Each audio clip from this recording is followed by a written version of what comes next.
வணக்கம். ரொம்ப முக்கியமான விஷயத்துக்கு தான் இந்த வீடியோ. இன்றைக்கி காலையில் நம்ம அரசு சார்பில் 5,000 ரூபாய் உங்கள் அக்கௌண்ட்டுக்கு வந்திருக்கோம். எதுக்காக இந்த பணம்? நாங்கள் ஆட்சி பொறுப்பேற்றப்போ கொரோனா உச்சத்தில் இருந்துச்சு. அதை சமாளித்து மக்களின் உயிரை காத்தது மட்டும் இல்லை, அவங்க வாழ்வாதாரத்தை காக்க 4,000 ரூபாய் நிவாரணத் தொகையையும் வழங்கணும். சென்ற ஆட்சி விட்டுட்டு போன கடுமையான நிதி நெருக்கடியை சமாளித்து ஆட்சிக்கு வந்ததுமே பல திட்டங்களை நிறைவேற்றணும். நம்ம ஆட்சிக்கு வர்றதுக்கு முன்னே மாதம் 1,000 ரூபாய் உரிமைத் தொகை வழங்கப்படும்னு அறிவித்தேன். அப்போ இது சாத்தியமே இல்லைன்னு சிலர் சொன்னாங்க. ஆனாலும் நிதி நெருக்கடியை சமாளித்து ஒன்றிய அரசினுடைய ஓரவஞ்சனையை மீறி கடந்த 2023ஆம் ஆண்டு செப்டம்பர் மாதம் முதல் கலைஞர் மகளிர் உரிமை திட்டத்தை வெற்றிகரமாக செயல்படுத்திட்டு வரோம். முதல்ல 1,13,00,000 மகளிருக்கு பயனளித்த இந்த திட்டம் அண்மையில் அது விரிவுபடுத்தப்பட்டு இப்போ 1,31,00,000 குடும்பத் தலைவிகள் பயன்பெற்று வராங்க. இது வெறும் நிதி உதவி இல்லை, சமூகத்தில் பெண்கள் ஆற்றும் பங்களிப்பை அங்கீகரிப்பதற்காக கொடுக்கப்படுகிற உரிமை தொகை. இந்த தொகையை வச்சு அன்றாட வீட்டு செலவுகள், குடும்பத்தில் ஏற்படும் மருத்துவ செலவுகள், குழந்தைகளுக்கான கல்வி செலவுகள் என பல அத்தியாவசிய செலவுகளை மகளிர் தாங்களே நிறைவு செய்ய இந்த திட்டம் வழிவகுத்துச்சு. அதனால தான் ஒவ்வொரு மாதமும் 15ஆம் தேதி என்பது ஒவ்வொரு குடும்பத் தலைவியும் ஆவலோடு எதிர்பார்க்கிற நாளாக அமைஞ்சிருக்கு. இவ்வளவு சிறப்பு வாய்ந்த இந்த திட்டத்தை மற்ற மாநிலங்களும் பின்பற்றி வராங்க.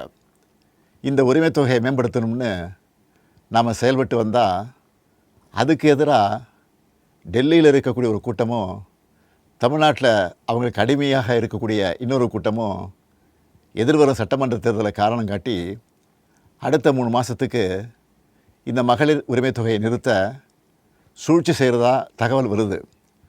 இது வச்சு நீதிமன்றத்தில் வழக்கு தொடரவும் சிலர் முயற்சி செய்வதாக செய்திகள் வருது. 1,31,00,000 மகளிர் உழைப்பை அங்கீகரிக்கிற இந்த திட்டத்தை 3 மாதம் நிறுத்தி வச்சா நீங்கள் எவ்வளவு சிரமங்களுக்கு ஆளாவீங்கன்னு உங்கள் வீட்டில் ஒருத்தனா இருக்கக்கூடிய எனக்கு நல்லா தெரியும்.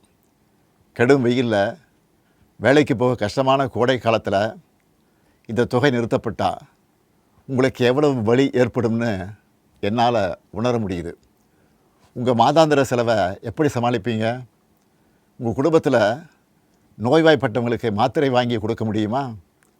குழந்தைகள் தேர்வு எழுதுகிற காலத்தில் அவங்களுக்கு உணவு கொடுப்பதிலிருந்து தேவையான கல்வி செலவுகளை செய்ய முடியுமா?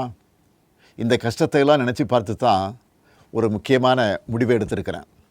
அதன்படி இந்த பிப்ரவரி மாதம் மட்டும் இல்லாமல் அடுத்த 2 மாதம், அதாவது மார்ச் ஏப்ரலுக்கான உரிமைத் தொகை தவணைகளை சேர்த்து 3,000 ரூபாயும், கூடுதலாக கோடைக்கால செலவுகளை கருத்தில் கொண்டு மேலும் 2,000 ரூபாய் சிறப்பு தொகையும் சேர்த்து இந்த பிப்ரவரி மாதம் 5,000 ரூபாயை சிறப்பு மகளிர் உரிமை தொகையாக 1,31,00,000 பெண்களுக்கு வழங்க உத்தரவிட்டிருக்கிறேன். இந்த தருணத்தில் இன்னொரு அன்பான வேண்டுகோள். இந்த 5,000 ரூபாயை அடுத்த 3 மாதத்துக்கு நீங்கள் பயன்படுத்திக்கணும் என்பதால் கொஞ்சம் கவனமாக செலவு பண்ணுங்கள். முடிஞ்ச அளவுக்கு சேமிக்கவும் பாருங்கள். அன்பு சகோதரிகளே, உங்கள் ஆதரவோடு அடுத்து அமையப்போகிறதும் திராவிட மாடல் ஆட்சி தான். அதனால் நீங்கள் மனம் குளிரும் சிறப்பான ஒரு அறிவிப்பையும் இந்த நேரத்தில் சொல்ல விரும்புகிறேன். அடுத்த திராவிட மாடல் 2.0 ஆட்சி காலத்தில் உங்களுடைய உரிமை தொகை 2,000 ரூபாயாக உயர்த்தி வழங்கப்படும். சொன்னதை செய்கிற முத்துவேல் கருணாநிதி ஸ்டாலின் கொடுக்கிற வாக்குறுதி இது. இதையும் எப்படி பண்ணுவோம்னு சிலர் கேட்கலாம். கடந்த ஆட்சியின் 10 ஆண்டுகளில் தமிழ்நாடு அடைய முடியாத பொருளாதார வளர்ச்சியை இந்தியாவே திரும்பி பார்க்க அளவுக்கு சாதித்து காட்டினவங்க நாங்கள். அதனால் எந்த தடை வந்தாலும் அதையெல்லாம் தாண்டி தமிழ்நாடே வெல்வோம் ஒன்றாக.